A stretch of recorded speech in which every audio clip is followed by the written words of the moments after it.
হার হার মহাদেব! তোমরা সবাই কেমন আছো? আশা করি সবাই ভালোই আছো। আমিও খুব ভালো আছি। আজকের ভিডিওর প্রথমেই বাবা শিবের নাম নেওয়ার একটাই কারণ, আমরা যাচ্ছি বক্রেশ্বর শিব মন্দির ভাইয়ের পৈতার উদ্দেশ্যে। ভাই মানে হচ্ছে সৌভিকরা ৩ ভাই, আর সৌভিকের পরের এটা হচ্ছে মেজো ভাই, আর তার নাম হচ্ছে সাহেব। আর এই সাহেব ভাইয়ের পৈতার উদ্দেশ্যে আমরা বক্রেশ্বর গিয়েছিলাম হঠাৎ করে। এই পৈতের ডেটটা ছিল 25শে বৈশাখ, আর 24শে বৈশাখ রাত 10টার সময় আমাকে কল করে আর বলে কালকে 6টার সময় তোমাকে আমাদের সঙ্গে যেতে হবে। আমার তো শুনেই মাথায় হাত যে আমি এত তাড়াতাড়ি ডিসিশন নিয়ে বাড়ি থেকে বেরোবো কিভাবে? আগের দিন মানে 24শে বৈশাখ সন্ধ্যাবেলায় সৌভিক আমার সাথে ক্লাসে ছিল, তখনও সে জানতো না পরের দিন 25শে বৈশাখ তার ভাইয়ের পৈতা হবে। ক্লাস শেষ করে সৌভিক যখন বাড়ি যায়, আর বাড়ি গিয়ে হঠাৎ তাদের মনে হয় যে এবছরই ভাইয়ের পৈতাটা দিতে হবে, তখনই ক্যালেন্ডার খোলে, আর ক্যালেন্ডার খুলে দেখে যে 25শে বৈশাখই হচ্ছে এই বছরের লাস্ট ডেট পৈতে। আর এই সাহেব ভাইয়ের বয়স তখন 15 বছর, আর পৈতের নিয়ম অনুযায়ী বিজোর মাসে পৈতে দিতে হয়, আর 17 বছর পেরিয়ে গেলে তখন আবার প্রায়শ্চিত্ত করতে হবে, তাই তাদের এই 15 বছর বয়সে পৈতে দিতে হবে। সেই ভেবে তারা অনেক চেষ্টা করে যে তারামা মন্দিরে পৈতা দেবো, কিন্তু তারামা মন্দিরে একটাও জায়গা ফাঁকা ছিল না, কারণ 25শে বৈশাখটা একটা ভাইটাল দিন ছিল, সেই জন্য তারা কোনো মতেই তারামা মন্দিরে ব্যবস্থা করতে পারেনি। তারপরে সবই হচ্ছে ভগবানের ইচ্ছে, জন্ম মৃত্যু বিয়ে তিন বিধাতা নিয়ে, তাই যার যেখানে যখন যেখানে লেখা আছে তার তো সেখানেই হবে। আর ব্রাহ্মণদের আর একটা এক্সট্রা রিচুয়ালস হচ্ছে, সেটা হচ্ছে পৈতে।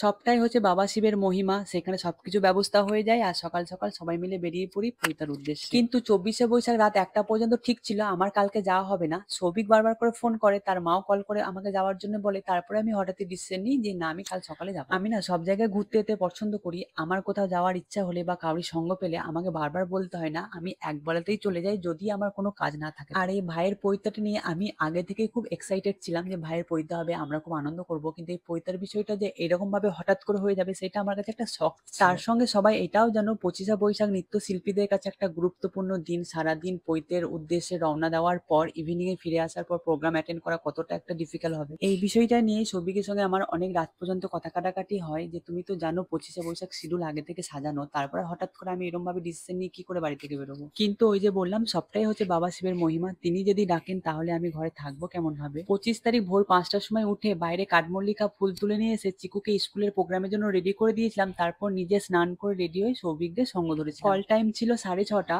আমি পৌঁছাই 7টায়, একটু লেট হয়ে যায়। আমি পৌঁছানো মাত্র গাড়ি ছাড়ে বক্রেশ্বরে যখন পৌঁছাই তখন বাজে 9:30, আর বক্রেশ্বর পৌঁছেই দেখি প্রচন্ড গরম, আর সেদিন প্রচন্ড রোদ করেছিল।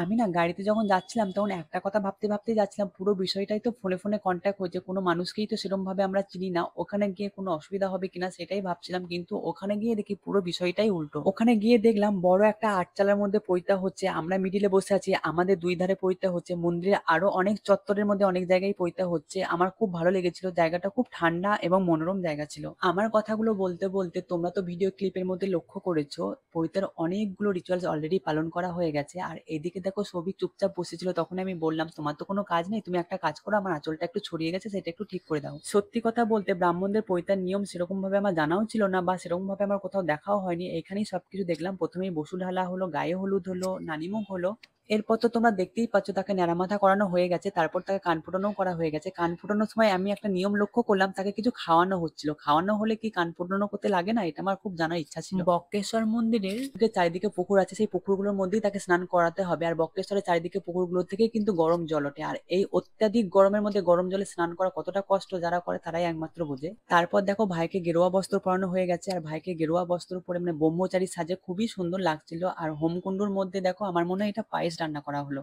আমি তো আগেই বলেছি আমরা যখন বক্রেশ্বর পৌঁছাই তখন বাজছিল 9:30, আর 9:30 থেকে পৈতাতে বসতে প্রায় 10টা বেজে গেছিল, 10টা থেকে এখন বাজছে 12:30, 12:30 বাজার পর পুরোহিত মশাইরা প্রত্যেকটা নিয়ম দেখো নিষ্ঠা ভরে পালন করছে, তাদের এই কাজের প্রতি ভক্তি দেখে সত্যি আমি খুবই মুগ্ধ হয়ে গেছিলাম যে তাদের এত বয়স, এত গরম, আর কতক্ষণ ধরে একটা কন্টাক্টের কাজ খুব সুন্দরভাবে পালন করছে। আমরা এখন পৈতার নিয়মে শেষের দিকে প্রায় চলে এসেছি, ব্রহ্মচারীকে তো দেখতেই পেলে ভিক্ষা দেওয়া হয়ে গেল, আর ব্রহ্মচারীকে নিয়ে আমরা আস্তে আস্তে এবার শিবের মন্দিরের দিকে নিয়ে যাব, আর এখন যে শিব মন্দিরটা দেখতে পাবে সেটাই হচ্ছে বক্রেশ্বরের আসল শিব মন্দির। এই বক্রেশ্বর শিব মন্দির আমি প্রায় 10-12 বার গেছি লকডাউনের আগে পর্যন্ত, লকডাউনের পরেই প্রথমবার গেলাম। বক্রেশ্বরের অত্যাধিক গরমের মধ্যে বাবা শিবের মহিমায় দিনটা যত সুন্দর কাটবে আমরা স্বপ্নেও কল্পনা করতে পারিনি। আর সাহেব ভাইয়ের জানো তো কোনো ভিক্ষা মা ছিল না, তার জন্য শিব মন্দিরের পাশে ছিল মা দুর্গার মন্দির, আর এই মা দুর্গার মুখ দেখে মা দুর্গাকে ভিক্ষা মা বলে মানলো। আজকের এই ব্লগ ভিডিওটা এই পর্যন্ত, দেখা হবে নেক্সট কোনো ব্লগ ভিডিওতে। বাই।